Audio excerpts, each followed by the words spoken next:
Според најновите сезонски прогнози, летото 2025 ќе биде надпросечно топло, со чести топлотни бранови и температури за 1 до 2 степени над просекот. Особено ќе го почувствуваме тоа во градовите каде што асфалтот ќе врие, веројатно за тоа сме сведоци многумина. Ќе има кратки, но и силни невремиња, тукму оние класични летни изненадувања со громови и силен дожд, на кои што можеби сме навикнати некако и во изминатите години, а ние ќе зборуваме во продолжение за тоа како да се заштитиме, што значи сето ова за секојдневието и како климатските шеми од Атлантикот до Јадранот ни го обликуваат летото. Се разбира многу стручно во продолжение со нашите денешни соговорници кои што го изработија климатскиот билтен за лето 2025.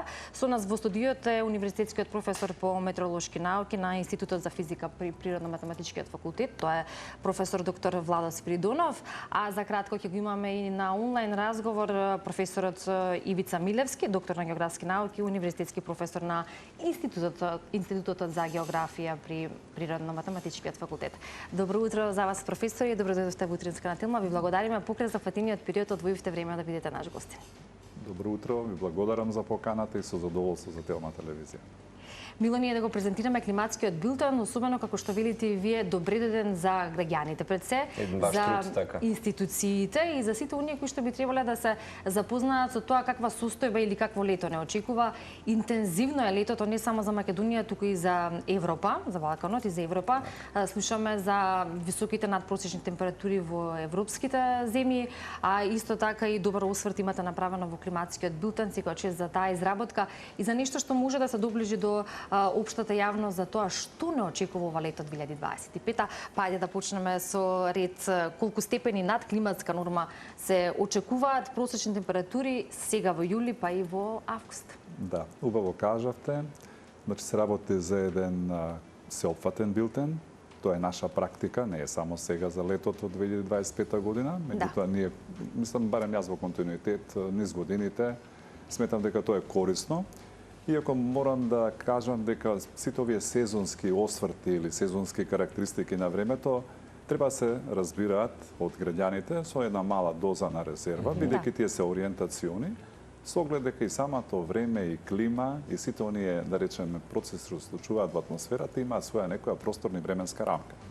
Но, сепак сметаме дека е корисно, посебно во ваков еден, да речам, формат со професорот Ивица Милевски, бидејќи тој е од областа на геохазарди, јас од областа на метеорологија, и мислам дека е многу корисно и за граѓаните, и за сите институции, како една превентивна информација какви можеме да очекуваме изгледи, како може да очекуваме какви сценарија во односот на времето и во односот на климата над нашата област. Поучени од искуството? Поучени од искуството. Тоа е најважно. Да, токму така. Не би требало, како и секој пат од нас, некој ќе се сложите, го вклучуваме алармот на интензитет, нели, зошто се случуваат овие климатски промени, така натаму, некој пат еве тоа што ви споменав зад камери, гледајќи ги можеби некои документарци изминатиот период, се сепак циклуси кои што се како феномени се случувале нели и во минатото на Да, феномените тие се случували во минатото, се случуваат и сега.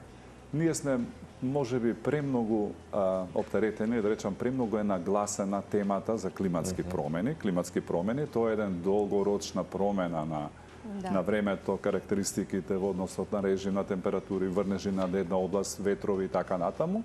И тоа од секогаш постоело, меѓутоа сега е повеќе експлоатирано тоа прашање затоа што бележиме дека во последниот ден на статистиките и сите овие, речеме, податоци упатуваат дека температурата на нашата планета, односно нашата планета е загрејана за над 1 степен, и тоа не е ни малку, затоа што климатскиот систем има свој, да речеме, особености и тој на некој начин е нестабилен, затоа што при ваква загрејана планета таа влијае, значи, на целиот оној интегрален систем на биосферата, на хидросферата, на литосферата и на атмосферата, нели? Да. И доаѓа до некое пораметување на самиот систем и тој возвраќа едноставно со одредени фидбек, да речеме, појави, а една од тие фидбек, да речеме, појави се овие за честана појава на временски екстреми и нивна фреквенција, односно честина и нивен интензитет.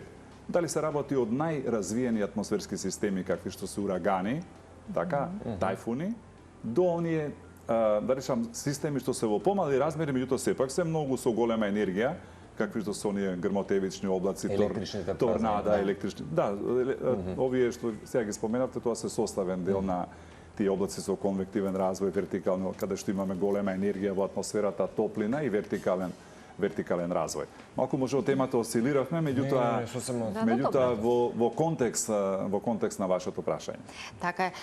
Дали и ова кој што го спомнавте сега може да се наведе како еден од факторите, меѓу другото ќе ни ги кажат и останатите фактори, кои се всушност причини за вакви топлотни бранови кои што ги чувствуваме и на кои што сме сведоци, па и временската нестабилност која што имаме во текот на летниот период? Значи, за да го појасниме целиот тој феномен. Климатските промени се еден аспект. И тие се во тренд, имаме зголемување на температурата и секое лето тоа ќе се рефлектира со зголемување на температурата, таков тренд. Но за овие состојби кои се случуваат, наречено во текот на летото, посебно на нашата северна хемисфера во умерените географски ширини, во кои спаѓа и Македонија, за топлотните бранови карактеристично тоа што нашата планета, како Земја, нели, нормално е наклонета за 23,3 степени во односот на вертикалната оска. Така да немаме прилив рамномерен на планетата. Екваторот во текот на целата година добива многу повеќе топлина отколку како одиме кон северната хемисфера на северниот пол и на јужната хемисфера кон јужниот пол. Таа тој неравномерен прилив на топлина, каде што имаме вишок во екваторскиот и тропскиот дел и помалку топлина на кон половите, мора на некој начин да се направи некој термички баланс. Тој баланс се прави преку тој меридиален транспорт на топлина од екваторот и тропските области кон половите. Сето тоа влие на таа глобална атмосферска циркулација. Се развиваат ветрови, се развиваат различни системи. Но, дополнително, тука се и океаните и морињата.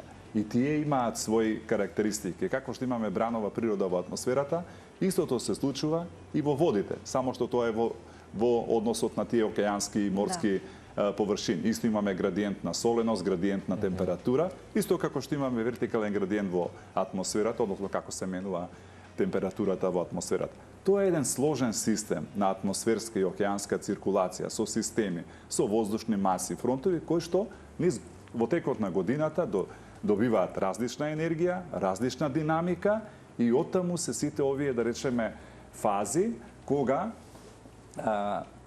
се случуваат вакви, да речеме, пореметувања во односот на температурното поле, во односот на флуктуации, во односот на атмосферските системи, па се јавуваат вакви топлотни бранови.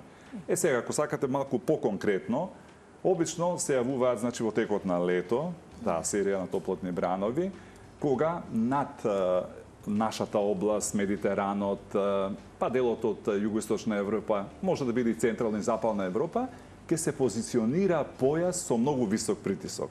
Понекогаш се создава така наречен омега ефект, тоа е како грчката буква, голема буква омега, што значи блокирање. Појасот со висок притисок е во централниот дел, а додека останатите маси воздушни на запад од океанот, од Атлантскиот океан и на исток се блокирани. И така се јавува еден омега ефект, односно тоа е поле со многу висок притисок на висина, антициклонално поле, и кое што овозможува, така е, значи, позиционирано, да овозможува прилив на топлина од афричкиот континент, значи да се позиционира тој значи, антициклон и ние во континуитет, кога ќе имаме такви последователни денови, па според дефиницијата, да речем, на Светската метеоролошка организација, во период од 5 денови, ако имаме температури максимални на воздухот, кои што се до 5 степени повисоки од просечните максимални за еден период, например, како тоа да го објаснам најпластично. Например, ние ги мериме во Скопје температурите, така, месечни температури и по денови, односно за јули. И сега, ако направиме на таква серија за 20 или 30 години еден нормален климатски период, и ако направиме средна максимална температура за овој климатски низ од 30 години, и сега, ако актуелните температури максимални во Скопје, како деновите, што предстојат за ова, што го најави вашата презентерка, топлотен бран, ако надминуваат за 5 степени во континуитет, значи повисоки температури од тој максимален, значи ние на некој начин може да најавиме и топлотен бран. Тоа е, значи, во принцип по дефиниција. Сега, ако се појавуваат топлотни бранови, се појавуваат и топлотни денови. Топлотни денови по дефиниција значи кога температурата на воздухот од континуитет значи повисока од 30 степени, а тропски ноки е кога минималната температура на воздухот во текот на денот не се намалува по 20 степени. Еве тие се затоа имаме тие ноки така тропски. Сега, за оваа серија на топлотни бран, овој веќе е втор трет, односно сега овој малку поинтензивен топлотен бран. Овој што ни доаѓа сега? Да, сега што доаѓа. Меѓутоа, затоа што претходниот беше интензивен, не велам дека беше, меѓутоа беше прекинат со нестабилност. Да, освежување за минатиот викенд. И се уште имавме онаа ноќна слика, да вие убаво ја споменавте на почетокот кога разговаравме, дека малку се разладува атмосферата колку толку, затоа што имавме еден циклус на врнежи, иако е дефицитарна, да кажам, Македонија е, значи, буквално со дефицит на врнежи, голем сушен период, ако се наблюдува од аспект на земјоделска суша, хидролошка суша. Ако зборуваме од метеоролошки аспект, суша таа трае до 1 месец, значи таков период кога се наблюдува. Толку и не е драматично, меѓутоа кога се наблюдува еден подолг период, навистина е загрижувачки да немаме влага во приземниот слој и во подземјето, сега, што сакав да кажам во врска со овие топлотни бранови. Значи, денеска постојат такви современи алатки, техники, да истите, ете и континуирано и вие ги најавувате, се најавуваат, имаат програми од институциите, протоколи со значи овие здравствени институции со Центар за управување со кризи и УХМР, и сите тие ги следат работи и даваат те ваква фаза протоколова, црвена или не знам што. Да, и препораки соодветни. И препораки соодветни кои што се, значи, во контекст на сега во нашата анализа ние кажавме дека ќе има температури, да се вратам, значи 1 до 2 степени повисоки од просечните. Тоа е според оние сценарија на оние глобални климатски модели и во рамките на програмата од Европскиот центар за среднорочна прогноза на време како најкомпетентна организација за прогноза на време во светот, една од најкомпетентни, така да кажам, и Коперникус, Коперникус, во кој што се добиваат тие сезонски информации, навистина 1 до 2 степени се очекува, значи, повисоки температури од некој климатски просек. Ама лани беше некаде имавме флуктуации 3 до 6 степени повисоки температури претходното лето. Така да за ова лето е карактеристично според нашиот билтен дека освен тие, да речеме, температурни флуктуации, што рековте вие, и циклуси на многу топло време и екстремна топлина, посебно се чувствува во градовите, каде што се формираат и топлински острови, ќе објасниме ако треба и за тоа ако имаме време. Меѓутоа, она што ќе бидат тие прекинувани е со периоди на променливо време, а тоа ни предстои сега првично пореметување на атмосферата во регионот на Апенинскиот полуостров, Дженовски залив, тој дел околу Истра и така натаму, дури мислам дека и ќе зафати дел од југоисточна Европа, се во недела, кога на многу топла загреана маса имате... Зборувам за овој викенд, да. Кога на многу топла загреана маса наидува мала пореметување на геопотенцијалното поле и на температурното поле, тука на границите се развиваат бурни грмотевични процеси, па и суперкелиски облаци. Суперклеточни, како што ги нарековте минатала година. Еве ќе слушате оваа недела, веќе ќе почнат првите суперкелиски бури да се јавуваат, затоа што веќе јадраното е загреен, а тука е многу значено... Почувајќи од Истра, како што кажав, вашето тој дел? Во северозападна Европа, веќе овој појас сега на висок притисок постепено ќе се присутене кај нас, веќе од денеска се чувствува, со тоа што тој ќе се изострува. Тоа значи ќе се изострува полето затоа што веќе ќе притиска од северозапад поладна воздушна маса или воздух, поладен воздух на висина, меѓутоа тој не може брзо да го пробие овој енергетски бедем, односно овој антициклон и ова што сега се случува на овој регион, меѓутоа постепено како ќе се поместува, бидејќи тоа е динамика, нели, атмосферата циркулира и така натаму, имаме динамика на атмосферата, имаме поместување на масите и се менува геопотенцијалното поле, тоа постепено ќе се поместува кон исток и североисток, но ќе се изострува оној термички баречки гребен, кој што ќе даде екстремна топлина, која се очекува некаде да биде до вторник, според мои проценки. Но, јас велам, недела и во такви услови може да се разбуричка атмосферата и таму да биде доста деструктивна во деловите како што ви ги кажав претходно. Да, верувам на тоа ќе се надоврзе и вашиот колега или професорот со кој Заеднички заедно труд го за правевте климатскиот билтен, климатскиот билтен. Тоа е професор доктор Ивица Милевски, доктор на географски науки, универзитетски професор на Институтот за географија на Природно-математичкиот факултет, кој што го имаме онлайн. Професор Ивица, Се дека добро не слушате да, само. не почекавте малку, но моравме да имаме еден добар вовед со професорот Спиридонов, па ќе се надоврзете, верувам, на ова ако зборуваме за она кое што и пред малку го кажа професорот, а тоа е дека веројатно би требало да споменеме за потенцијалните последици од појавата на локализирани невремења и поројни поплави во урбаните и руралните подрачја, нешто кое што е дел и од климатскиот билтен или од она кое што вие го имате како содржина таму. Така. Благодарам за најавата. Јас еве да се надоврзам на професор Спиридонов. Ако порано повеќе укажувавме примери или се бара податоци за тоа какво ќе биде летото, станува некако се поизвестно дека летото, односно летата и ова и тие што следуваат, ќе бидат се пожешки и пожешки. За жал, оние климатски сценарии, односно сценарија за климатски промени, укажуваат дека всушност најголем импакт, најголеми последици тие климатски промени, тоа загревање глобално, ќе има токму на овие простори, наши простори, токму на летната сезона, каде што температурите се случува веќе тоа е и веќе е и факт дека се неколку 1,5, 2, 2,5 степени над просечните, да кажам, во оној стандарден поранешен период 1951-1980 година, така да драстично зголемување.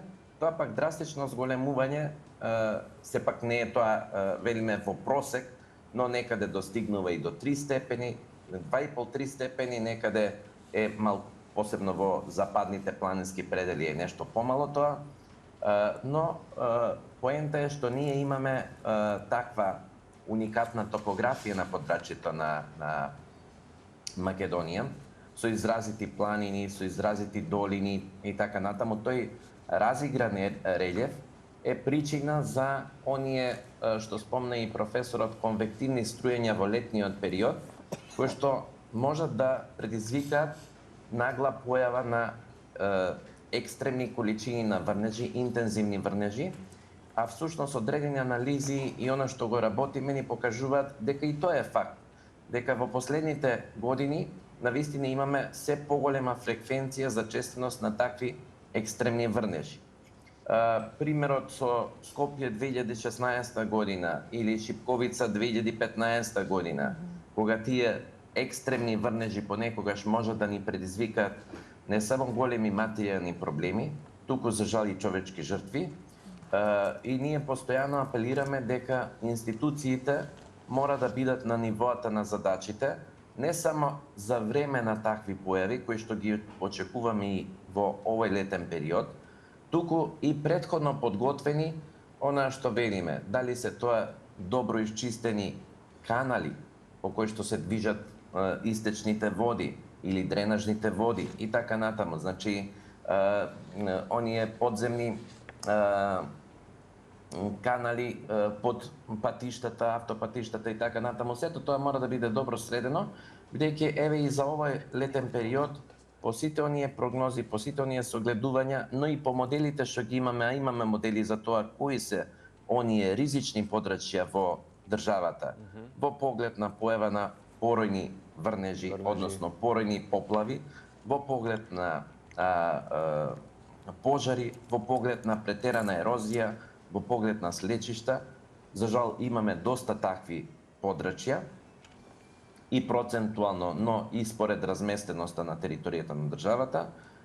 И велиме, еве веќе во кон крајот на неделата, можно е појава и на интензивни, краткотрајни, но интензивни врнежи, и на појава на локални така наречени поројни поплави. Но предпоставките се дека, особено во текот кон крајот на месец јули и во текот на месец август, навистина ова може да биде дури и многу поизразено. Значи, во таа смисла, нашите институции мора да бидат велам, не само подготвени за такви појави, туку и претходно да се води сметка. Ја имавме ситуацијата со Скопје. Беа направени некакви анализи и планови дека треба каналите сите кои што собираат и одведуваат вода кон реката Вардар, например, да бидат исчистени, солидно исчистени, за да може при интензивни врнежи истите да соберат и да однесат вишок, да кажеме, вода кон главното корито. Се надевам, да? За тоа сакав да се надополнам само и служи билтенот или климатскиот билтен и вашиот труд се разбира ако зборуваме за прогноза или проценка токму за подготовката, за да нели оние кои што се надлежни и задолжени за сето тоа да бидеме подготвени и да не се најдеме во ситуација на непријатна ситуација или не дај Боже исто човечки жртви. Може ли? Да, ајде, постави го прашањето, но подосна само и уште нешто во однос на намалување на ризиците на повели. Да, прашање секако до професор Ладо и до вас Ивица, некако ми се наметнува за апропо нели феномените кои што имаат спротивставен ефект, се очекува неутрална фаза Ел Нињо, Ла Ниња и што тоа значи можеби за топлотните бранови и нестабилноста во регионот и уште нешто, како влијаат можеби позицијата на тие атмосферски фронтови кои што ги споменавте, арктичката и северноатлантската осцилација во разбирање на тие летни екстреми. Да, ќе го објасниме тој момент. Значи убаво кажавте, значи енсо циклусот или Ел Нињо или Ла Ниња, тоа се периодични циклуси кои што се случуваат далеку од нас во екваторскиот дел на Пацификот. Првата фаза кога Ел Нињо, значи, таа е топла фаза, кога имаме енормно зголемување на океанските води. Вие тоа ме прашавте на почетокот, ако се за sea surface temperature, односно температура на површината на морината, што е многу значајна во целиот тој циклус на размена на хидролошкиот циклус. Значи имаме поголемо испарување. Што имаме поголема температура на океанската површина, поголемо испарување и други процеси кои што се случуваат и така натаму транспорт на таа влага и во онака загреаната атмосфера како резултат на климатските промени каде што имаме според сите овие сознанија за 7% повеќе влага може да држи топлиот воздух. Тоа се проценки математички, односно научни проценки. Ние се наоѓаме сега во фаза неутрална. Значи нема осцилации во односот на океанските, во однос на некој период, значи таков е циклусот, сега немаме ни загревање ни ладење. Некоја неутрална фаза и ќе се задржи јули, август ова лето. Кога имаме неутрална фаза, колку и да е тоа далеку од нас, сепак имаме одредени статистички показатели низ годините што се случувало на европскиот континент и посебно во југоисточна Европа кога имаме таква неутрална фаза на овој циклус, на овој феномен, кој што спаѓа, тоа е еден климатски феномен. Значи, како што го предочив претходно. Тоа е еден аспект, значи, дека во такви случаи, кога е неутрална фаза, имаме регионално влијание на климата. Значи, регионално влијание на времето. И тоа се тие циклуси, вие што ги споменавте, другите. Значи, дали е НАО? НАО е North Atlantic Oscillation, северно-атлантска осцилација на полето на притисокот. Кога имаме позитивен НАО, имаме една слика, имаме многу засилен градиент на притисокот помеѓу Азорскиот висок и нискиот притисок на Исландскиот полуостров. Таа разлика на притисоците создава јак градиент. Што значи што јак градиент? Јаки ветрови. Тогаш имаме силно атлантско влијание. Кога е низок НАО, значи имаме мала разлика меѓу притисоците, не толку голема разлика меѓу тие притисоци во тие два центри, имаме друг шаблон на циркулација. Сето тоа е поврзано и со поларниот вртлок, односно поларниот вртлок е областа околу половите. Тој е поле на низок притисок на висина. И тој вклучително и арктичката осцилација. Тоа е еден исто така феномен. Тоа на некој начин влијае на позиционирањето и стабилноста на млазната струја. Млазната струја е двигател на атмосферските системи. Тоа значи осцилирање на топлиот и ладниот воздух како синусоида. Кога имаме нестабилна млазна струја, ние имаме повеќе осцилации од север кон југ и ладниот воздух се спушта кон централните и јужни области, се активираат морињата, океаните и тука се развиваат системите, дали циклони, дали други атмосферски системи со помали размери, па вие ги споменавте и мезоразмерните конвективни системи. Или кога таа млазна струја е постабилна, нема меандрирање, нема осцилирање, имаме постагнантни услови. Што е карактеристично сега за ова лето? Значи, Ел Ниньо не влијае, регионални облици на циркулација, повеќе од регионален аспект, млазна струја која повремено се активира во еден седмичен циклус. Гледате, имаме стабилно флуктуираме, имаме влијание топло од синусидата, па имаме транспорт на афрички воздух многу врел, но брзо се пореметува тоа поле, поради таа млазна струја која што веќе на некој начин и носи поладен воздух во северозападниот дел на Атлантски океан. Тешко се пробива, но таму кај што ќе пробие, ќе има временски хазарди.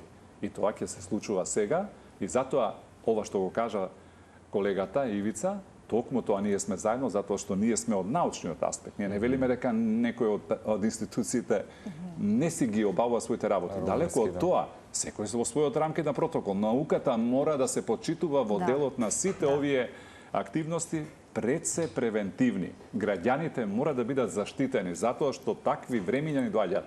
Се повеќе ќе имаме такви геохазарди, поврзани и со времето, и со климата, и со водите, и сето тоа што е рефлексија на тлото. Дали се тоа можеби како случувања ја забрзуваат потребата за климатска адаптација можеби на локално ниво? Климатската адаптација веќе си постои, институциите долго години работат. Значи имаме национален комитет за климатски промени во рамките на Министерството животна средина.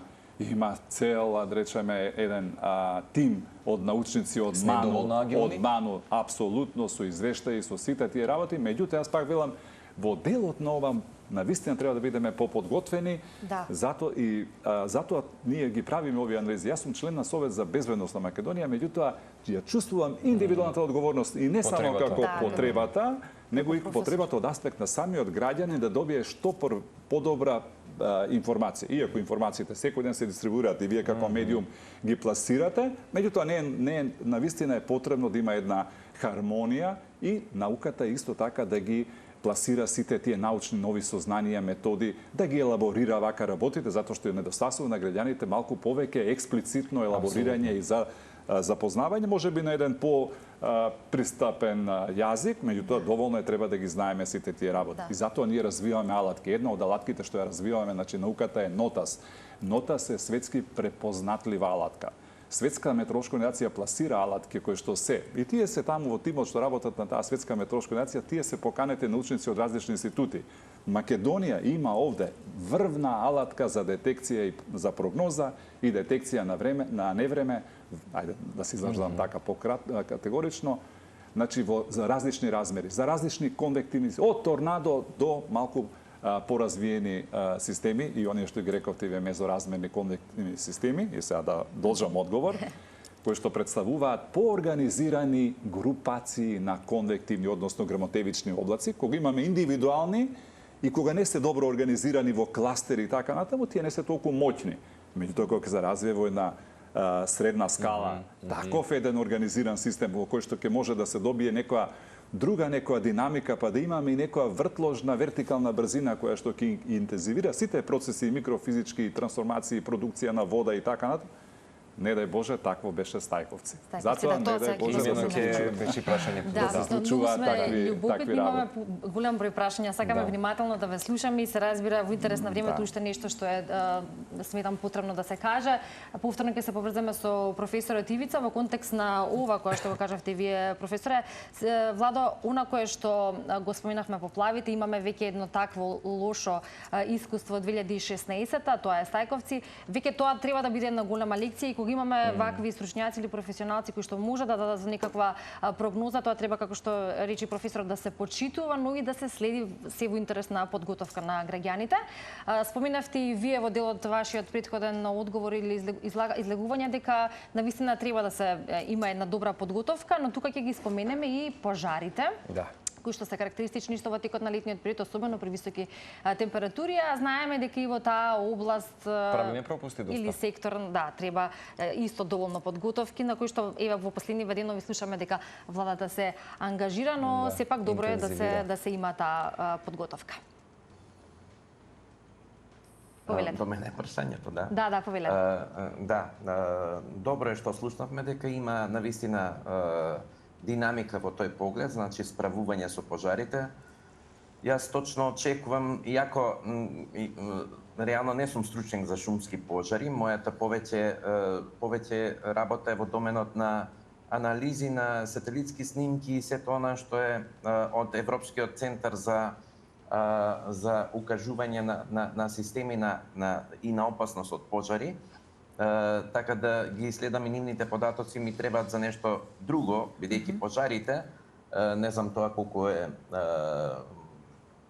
на некој начин јасно и концизно, но пожарите всушност на долг рок влијат на цела низа на други негативни последици, па дури на некој начин влијат и на појава на претерана ерозија, на појава на слечишта, на појава на поројни поплави и така натаму, бидејќи со оголување на земјиштето, значи настанува цел куп на неповолни фактори кои што може да предизвикаат на тамошна деградација на простор, но и појави на некои вакви хазарди.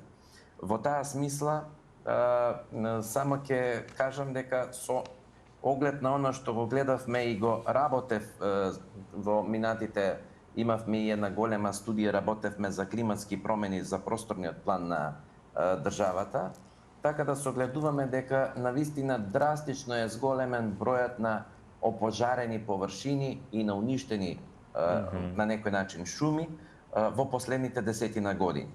И тој тренд се повеќе и повеќе се зголемува. Сега видите, ние велиме пожарите се природна непогода, односно природен хазард, но не е така. Всушност 99% да кажеме од пожарите кај нас се резултат на некаква човечко невнимание, човечка активност, намерно или ненамерно. Не само кај нас, тоа е и на целиот Балкан, моментално Грција се соочува со такви големи проблеми.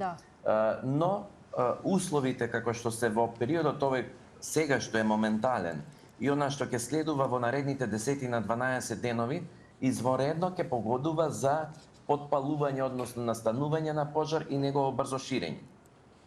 Овие неколку денови ќе навистина се погодни за појава на пожар, но за среќа барем немаме голема ветровитост и така натаму, така да тие пожари веројатно можат брзо да се локализираат.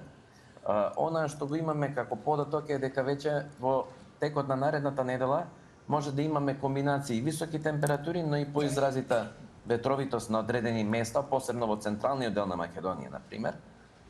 Така да тоа ќе овозможи на брзо пренесување на пожарот, ширење на пожарот и така натаму, и за тоа треба да исто така да се биде многу внимателен. Мене ми е драго што токму овој период UNDP финансира еден добар проект за подобрување на системот за детекција и следење на пожарите во Македонија. Делумно тоа е во рамките на Центарот за управување со кризи, така да мислам дека ќе може, бидејќи многу е тука битна првичната информација каде се појавува пожарот и негово следење во кој правец се шири. И се надевам дека, но сепак тоа ќе веројатно и да се реализира, ќе биде дури за наредната година. И сега има некои такви алатки кои што ни се од корист за детекција и следење на пожари, но велам битно и таму брзата реакција и она што го слушнавме вчера, завчера, дека веќе се припремаат возила, специјални возила, бидејќи најчесто се тоа тешко достапни терени, кои што ќе можат да интервенираат и дека претпоставка е дека за наредните 10-15 дена ќе го имаме вториот авион на располагање, Air Tractor, кој што исто така, бидејќи секогаш треба да водиме сметка. Велиме, ние имаме супер геобогатство со разноликост, бројани 40 планини на така мал простор, но за жал за вакви работи тоа ни е огромно ограничување. Тешка можност за интервенција, некаде има навистина големи стрмнини, недостапни терени, опасни терени и така натаму, каде што се многу тешки за пристап за гасење на пожар, а од друга страна изморени за ширење, брзо ширење на пожарите. Така да, тоа кажав, значи, по прогнозата, по анализите што ги работев претходно и заедно со професор Спиридонов, значи, овие 10 на 12 дена има голем ризик од пожари, а после тој период пак кон крајот на месец јули и во месец август ќе имаме и голем ризик од појава на поројни врнежи, интензивни краткотрајни поројни врнежи, но и поројни поплави. Поројните поплави, за жал, ние не можеме, тоа како што не може земјотресите да ги предвидиме каде точно знаеме кои области се, но и нив, бидејќи релјефот ни е многу разигран во Македонија, така да мора да бидеме будни на некој начин, со отворени очи да видиме што се случува, посебно оние прогнози што се за наредни 2, 3, 4 дена, кои што се и многу поточни од долгорочните или среднорочните, за велам на времено да се извршат доколку е неопходно некои подготовки, бидејќи може да велам, се надевам, нема да ни се случи нешто слично што како примерите кои ги споменуваме, каде што имаше и навистина човечки жртви. Така, професоре, ви благодариме за ово одлично објаснување. Ни би сакале повеќе да ве задржуваме и во интерес на времето нели се разбира, но и ви благодариме што и покрај тоа што не можевте со физичко присуство да дојдете, одвоивте време да се вклучите во утринска на Тилма и да зборуваме на оваа тема. Ќе продолжиме уште кратко со професорот Спиридонов. Ве чекаме во студио, здрави од септември. Сакавте да се надополните на ова? Сакам да кажам дека областа на или регионот на југоисточна Европа е доста ранлив на пожари, посебно во овој летен циклус. И Македонија посебно, бидејќи кажа и Ивица, е пред се планинска земја. И треба многу внимателно, но нашиот билтен кажавме дека поопасно ќе биде како навлегуваме подлабоко во летото. Значи јули, август, посебно, особено август, за разлика од минатата година. Минатата година беше многу карактеристична и навистина нашата држава и институциите се бореа буквално со таа временска стихија. Она што ние може да го направиме, навистина да делуваме во зима, за да ги спречиме да ги гаснеме пожарите во лето. Тоа, значи, ние постојано го зборуваме и од тој аспект треба превентивно. Ние точно тоа не можеме да ги спречиме директно пожарите, бидејќи ако некој ги подметнал или на некој начин. Меѓутоа може да кажеме дека временскиот фактор е суштински за иницирање и расплантување на пожарите. И посебно ако има таква, да речеме, сува почва, таква вегетација, шума, такви области, така, високи температури.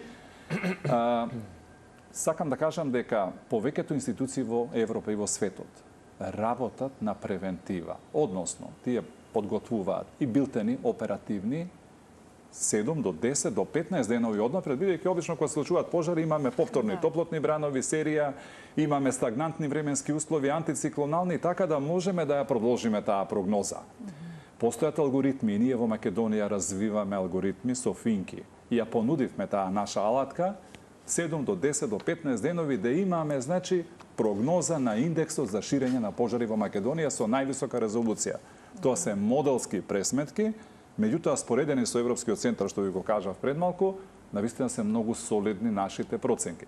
Ако ние би имале таква слика за 15 денови однапред, кој е тој пик, односно за тој индекс на ширење на пожари, односно постојат градации, кога е најопасен и кои се тие области, ние навистина може нашиот фокус да го дадеме во превентивно информирање од безбедносни, од други причини, од подготовки, институциите да бидат многу порано подготвени со тие оперативни билтени што секојдневно ќе се излегуваат и ќе апдейтуваат, ажурираат прогнозата. И од тука може таа климатска отпорност која што мислам дека и деканот на Финки многу пати заедно сме биле на медиуми, сме кажале за таа наша алатка. Еве, значи институциите слободно може да ја користат, може да ја прилагодиме и да ја ставиме во функција оперативна и покрај сите нивни алатки што ги имаат и начини и протоколи да помогнеме и во делот на пожари. Така е, климатскиот билтен е достапен за оние кои што ќе сакаат да го прочитаат, така особено за оние се разбира ако зборуваме за надлежните. Не за наша среќа индивидуално тоа е сатисфакција, за наша среќа за граѓаните, велам е многу корисно и Мија исто така ја превзеде, претходно беше објавено од страна на професорот на нивната веб страна на институтот. Меѓутоа, откако ја превзеде Мија, Македонската информативна агенција, сите портали едноставно ја превзема институцијата и граѓаните веќе гледам и вие што ме поканивте, значи навистина е корисно. Да, добро е што доктор Владо не треба да бидеме само пасивни приматели на предупредувањата, тука ми би рекол сите ние како граѓани може само да бидеме дел од решението за се вакви почести. Да бидеме интерактивни. Секој од својот аспект. И медиумите се тука интерактивни, бидејќи медиумите, јавност и информацијата која што треба да дојде до целната аудиенција е најзначајна. Ова беше фантастичен час со вас, искрено. Може не беше час, меѓутоа беше баш како час информативно, едукативно и доста важно за нашите недостасуваше Ивица да, како беше во еден медиум, да не го споменувам, убаво објаснуваше и на како на табла, значи во школска клупа и беше уште поилустративно за хазардите, меѓутоа имаме прилики, секоја што кога треба ќе објаснуваме и ќе помагаме. Ви благодариме што доста зафатен бевте во период Телно. за вас, како што рековте, а но сепак има двоевме време и простор и можност да тоа го имаме во утринска на Телма. Ви посакуваме успехи во понатамошната работа и се гледаме во следна прилика веројатно во новата сезона. Новата сезона дефинитивно. Тука сме да видиме повторно.